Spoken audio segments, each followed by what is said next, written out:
บางทีความสุขอาจจะบ่แม่นความหรูหรา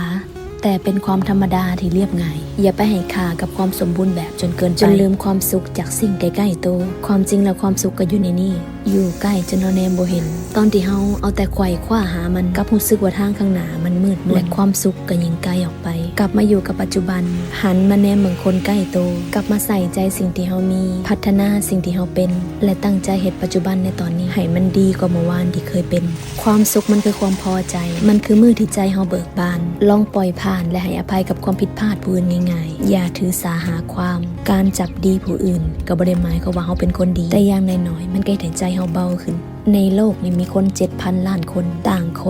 ความคิดและพวกเฮาทุกคนก็จำเป็นต้องอยู่ร่วมกันหากเฮาบ่ยืดหยุ่นบ่กลับมาปรับที่โตเฮาจะถือไปให้หนักอีกดนปานใดจึงจะปล่อยวาง